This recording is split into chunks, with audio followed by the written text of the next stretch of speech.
नमस्कार दोस्तों, मैं राजकुमार ठेनुआ आज आपको बताऊंगा कंट्रोल स्टेटमेंट्स के बारे में कि कंट्रोल स्टेटमेंट्स का प्रोग्रामिंग में क्या इंपॉर्टेंस है, ये इनकी ज़रूरत क्या होती है, what is the need of control statements. तो इसमें हम ऑपरेटर्स को भी देखेंगे और कुछ डेटा टाइप्स के बारे में भी जानेंगे। तो the program study till date were very simple and sequential. अब तक जो आपने प्रोग्राम देखे थे वो सीधे सीधे थे, लाइन बाई लाइन एग्जीक्यूट हो रहे थे और आसान भी थे। अब हम थोड़ा जो प्रोग्राम का फ्लो है उसे कंट्रोल करना चाह रहे हैं। हम चाह रहे हैं कि पर्टिकुलर सेक्शन है प्रोग्राम का वो रन होना चाहिए। हमारा जो प्रोग्राम है वो लाइन बाय लाइन एग्जीक्यूट ना होके किसी लाइन से दूसरी लाइन पे स्विच कर जाए, किसी पर्टिकुलर सेक्शन पे चला जाए। इस तरीके से हम उसका फ्लो कंट्रोल करना चाह रहे हैं। तो there are various statements in MATLAB that allow us to control the flow of the program. तो मैटलैब में कुछ स्टेटमेंट्स होते हैं उनकी मदद से हम प्रोग्राम का फ्लो है उसे कंट्रोल कर सकते हैं। तो two broad categories of control statements.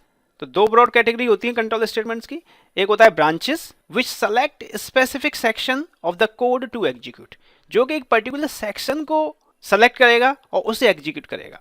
कि अभी जो प्रोग्राम एग्जीक्यूट हो रहा था और हमने वहां पे कुछ ब्रांचिंग कंडीशन लगाई, कुछ ऐसा स्टेटमेंट लगाया कंट्रोल स्टेटमेंट, जिससे कि पर्टिकुलर सेक्शन पर हमारा प्रोग्राम पहुंच गया और वहां पर रन होने लगा। दूसरा जो होता है कंट्रोल स्टेटमेंट में, that is loops which cause specific section of the code to be repeated.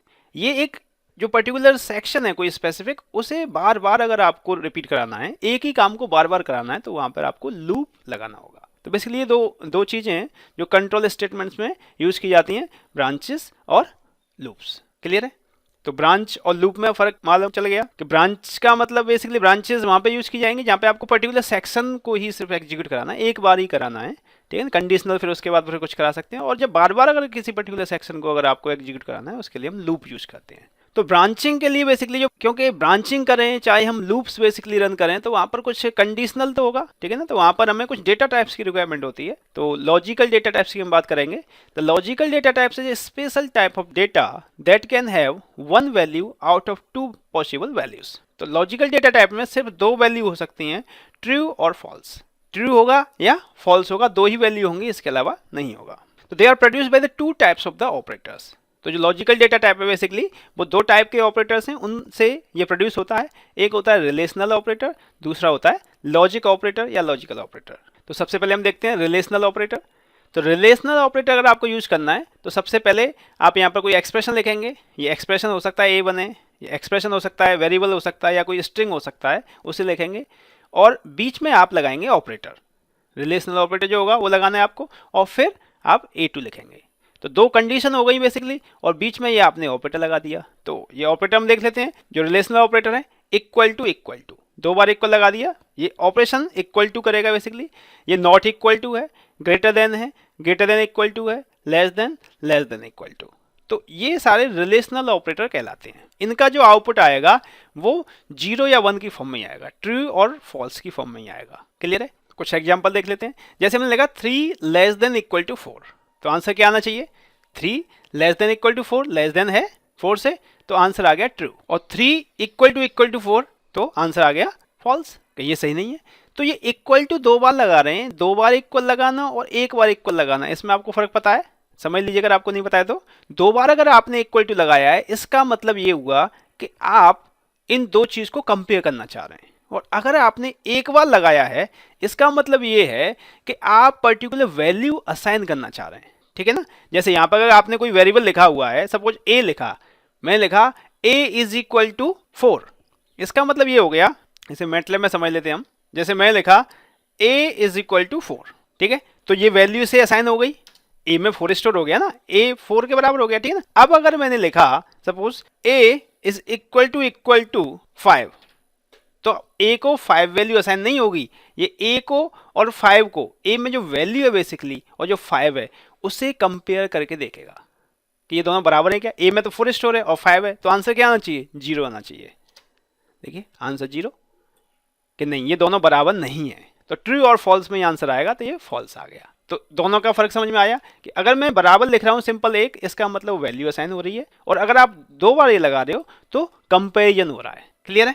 उसके बाद मान लीजिए कि A में आपने एक मैट्रिक्स को एंटर किया कि A इज इक्वल टू 1 0 -2 1, और B में आपने 0 स्टोर किया, और फिर आपने रिलेशनल ऑपरेटर लगाया A ग्रेटर देन B।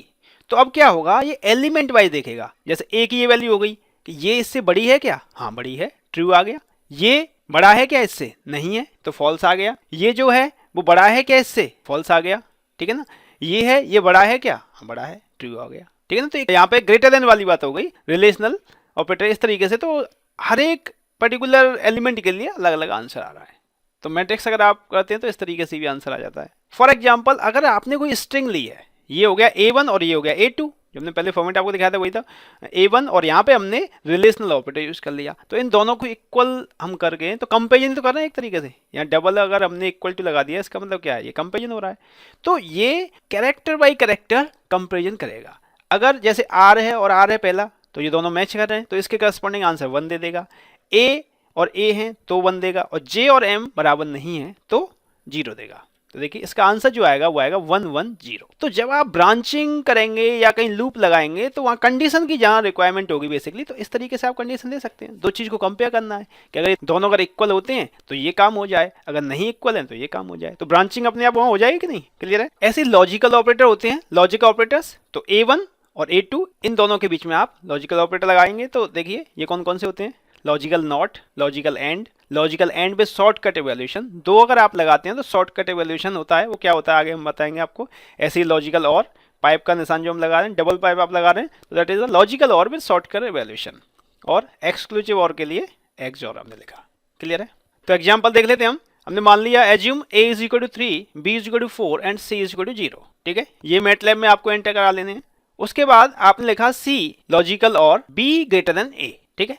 तो सबसे पहले क्या होगा, इनकी हायरार्की भी होती है, उसे हम आगे देखने वाले हैं कि बेसिकली कौन सा ऑपरेशन पहले होगा। तो सबसे पहले ये ऑपरेशन होगा कि B ग्रेटर देन A है क्या। तो देखिए आप B ग्रेटर देन A, तो 4 है, 3 से तो बड़ा है, तो इसका मतलब इस पर्टिकुलर सेक्शन का जो आंसर आ जाएगा वो आ जाएगा 1। तो 1 का फिर और आप करेंगे, C है 0, 0 के साथ, तो और जो होता है तो और में तो एक भी 1 होगा तो आंसर 1 आ जाएगा। तो सिंपल इसका आंसर आएगा 1। आप इसे मैटलैब में करके देख सकते हैं, आप करके इसे देखिएगा।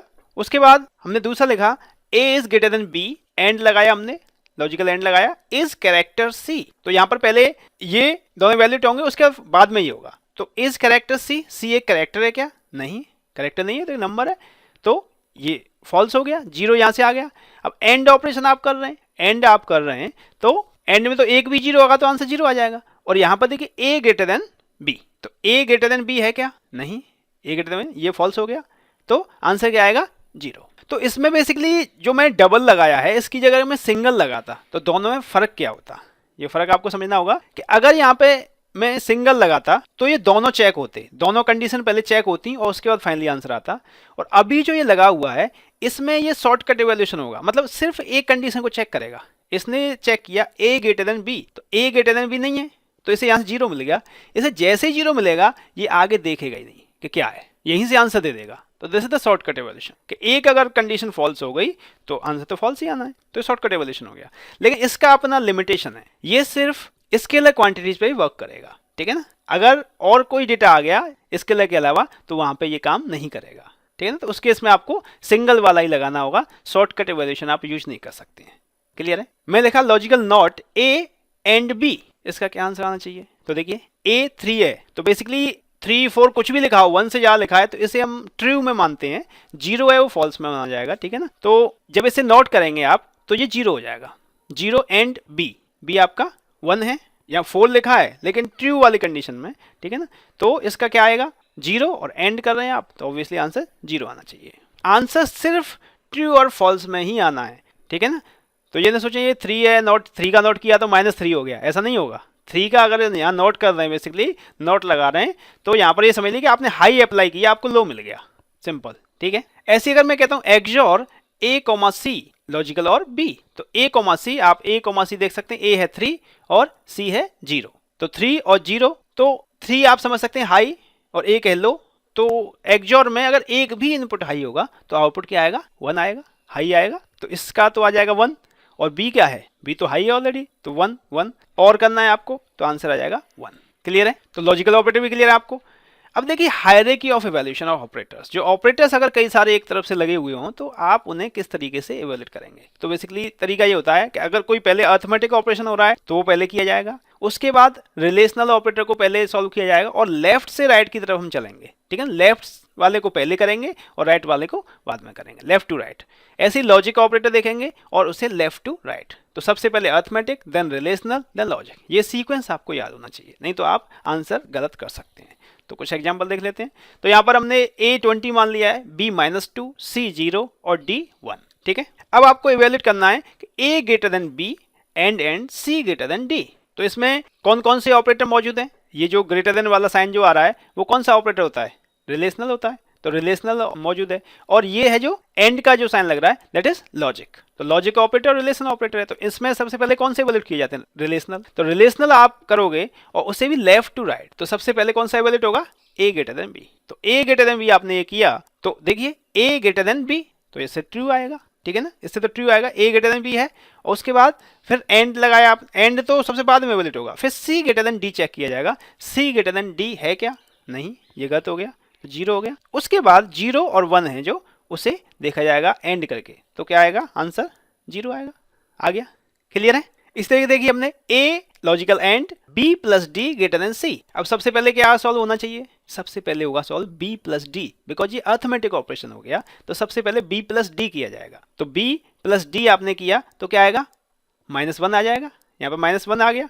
ठीक है ना, -1 और ग्रेटर देन C है क्या? -1 ग्रेटर देन C है? नहीं है, ये 0 है, -1 तो ग्रेटर देन नहीं है, तो ये हो गया फॉल्स, तो यहाँ से 0 हो गया। और A तो 20 है ही, ये ट्रू है, एक फॉल्स है, एंड करेंगे तो आंसर 0 ही आएगा। क्लियर है? ये अगर कंडीशन आप नहीं समझ पा रहे हैं और इसे गड़बड़ कर देंगे तो आप न तो लूप सही चला पाएंगे, न ब्रांचिंग कर पाएंगे, कंट्रोल स्टेटमेंट्स का काम खत्म हो गया। इस वजह से इनका ये हायरार्की है, ये समझना जरूरी है। जब आपको प्रोग्राम को कंडीशनली स्विचिंग करना है, कहीं ब्रांचिंग करनी है, तो उस समय ये चीज आपको क्लियर होनी चाहिए, क्योंकि ये अगर फॉल्स की जगह ट्रू हो गया तो काम गड़बड़ हो जाएगा। ठीक है ना, ये हमने लिखा लॉजिकल नॉट बी, तो क्या आना चाहिए इसका आंसर? पहले से नोट किया तो ट्रू से फॉल्स होगा, ठीक है ना, और फिर ट्रू हो जाएगा, तो आंसर आ जाएगा 1। क्लियर है? तो नोट कर रहे हैं यहाँ पे एक तरीके से, इसे भी हम हाई दे रहे हैं। ठीक है ना, हाई हमने दिया, लो हो गया, फिर दोबारा नोट किया तो वो अगेन हाई हो गया। क्लियर है? तो आई थिंक आपको ब्रांचेस में लॉजिकल ऑपरेटर्स, रिलेशनल ऑपरेटर्स और hierarchy of evaluation of operators, ये एकदम समझ में आया होगा, आसानी से आप कर सकते हैं। फिर भी अगर आपको कोई दिक्कत है तो आप मेरे को मेल कर सकते हैं on my mail ID matlab@rkt। I think आपने इस लेक्चर को एंजॉय किया होगा। आपको अगर ये लेक्चर अच्छा लगा हो तो इसे लाइक करें और शेयर करें। Thank you.